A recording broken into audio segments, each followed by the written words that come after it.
નમસ્કાર મિત્રો, આપનું સ્વાગત છે અમારી યુટ્યુબ ચેનલ ગુરુ માસ્ટરજીમાં। જમીનમાં યાતિ કેવી રીતે થઈ શકે, કયા કયા ડોક્યુમેન્ટ જોઈએ અને ઘરે બેઠા કેવી રીતે થાય એ આપણે જોઈશું। પ્રથમ તો યાતિ અને વારસાઈ બંનેનો અર્થ સમજવો પડશે। દાખલા તરીકે જમીનના મુખ્ય જેનું નામ છે ખાતેદારનું, એ પોતે યાત હોય, જીવતા હોય અને તમારે નામ દાખલ કરાવવાના હોય પુત્રના પુત્રીઓના, તો એ યાતિ દાખલ છે।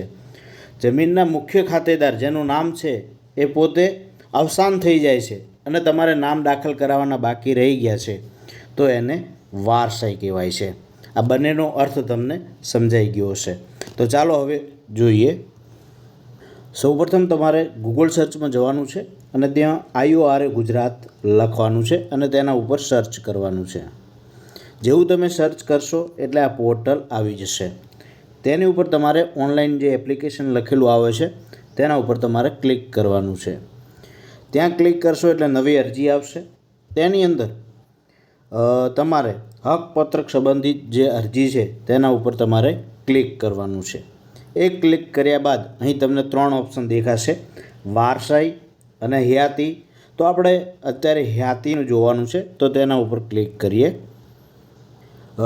ત્યારબાદ તમારો મોબાઈલ નંબર અને ઈમેલ હોય તો ઈમેલ, અહીં લખેલું આવશે કે ઈમેલ જરૂરી છે કે કેમ। ઈમેલ હોય તો ઈમેલ નાખી દેવું। ત્યારબાદ કેપ્ચા કોડ નાખી OTP નાખી અને આગળની પ્રક્રિયા તમે કરી શકો છો। તમારો જિલ્લો, તાલુકો અને ગામ સિલેક્ટ કરવાનું આવશે, એ તમારે સિલેક્ટ કરી દેવું। તો ચાલો અરજી ખોલી લઈએ। તો ખુલી ગયું છે।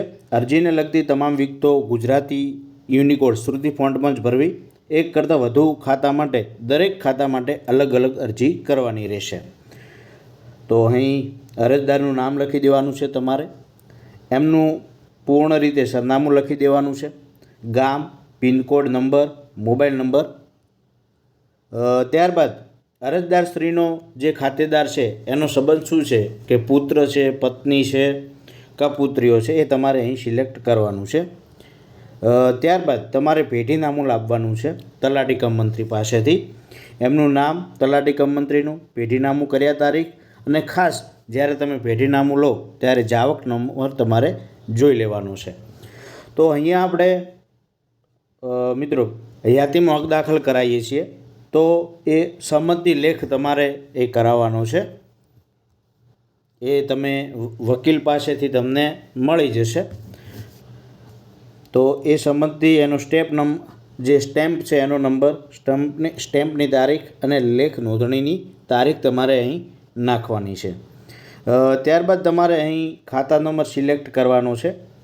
જેવું તમે કરશો એટલે તમામ વિગતો આવી જશે। એમનો મોબાઈલ નંબર અને હાલનું એડ્રેસ એ તમારે નાખવાનું છે અને અહીં ક્લિક કરશો એટલે નીચે વધુ માહિતી ખોલશે કે હયાતીમાં હક દાખલ કરનાર પેઢીનામાના વારસદારોની વિગતો તમારે નાખવાની છે કે કોનું કોનું, તો એ તમારે અહીં કરવાનું છે, બરાબર છે। ત્યારબાદ વધુ વારસદાર ઉમેરવા, બીજા ઉમેરવા હોય તો ફરી તમારે નાખી અને અહીં ઉપર ક્લિક કરી દેવાનું છે, વારસદાર ઉમેરો તેના ઉપર। આ બધું પતી ગયા પછી તમારે સેવ એપ્લિકેશન ઉપર ક્લિક કરવાનું છે। સેવ એપ્લિકેશન ઉપર ક્લિક કર્યા બાદ તમારે કન્ફર્મ એપ્લિકેશન ઉપર ક્લિક કરવાનું છે।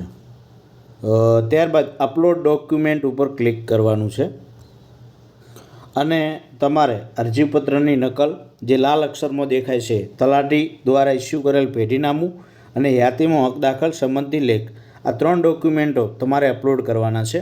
કોઈ કોર્ટ કેસનું હોય તો એ પણ તમે, જો તમારી પાસે હોય કોઈ કોર્ટ કેસ થયેલો, તો એ ડોક્યુમેન્ટ પણ અપલોડ કરવું। ત્યારબાદ અપલોડ ઓલ સિલેક્ટ ડોક્યુમેન્ટ ઉપર ક્લિક કરવાનું છે। તો અરજદારે ઓનલાઈન અરજી સાથે યાતીમાં હક દાખલનો સંમતિ લેખ તથા પેઢીનામું સ્કેન કરીને અપલોડ કરવાના રહેશે।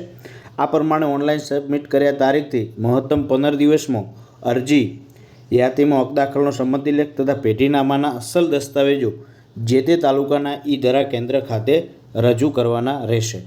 અરજી સાથે 7, 12 અને 8 જેવા અન્ય કોઈ દસ્તાવેજો અપલોડ કરવાના રહેશે નહીં। જો કોઈ ચોક્કસ કિસ્સા માટે કોર્ટનો હુકમ હોય તો તેની વિગતો અપલોડ કરવાની રહેશે। અરજદાર અરજી સબમિટ કરે ત્યારે આપોઆપ હક દાખલ નોંધ ફોર્મેટમાં જનરેટ થશે તથા નોંધનો નંબર જનરેટ થશે. અરજદાર તથા અરજી મુજબના હક ધરાવનાર તમામના મોબાઈલ નંબરની વિગતો રજૂ કરેલ હશે તો તે તમામને હયાતીમાં હક દાખલની નોંધ બાબતે નિયત SMS મળી જશે. તો આ રીતે તમે જોઈ શકો છો કે હયાતીમાં હક દાખલ કરાવી શકો છો. અન્ય કોઈપણ પ્રકારનો પ્રશ્ન હોય તો જરૂરથી કોમેન્ટ બોક્સમાં જણાવતા રહેજો. Thank you. આભાર.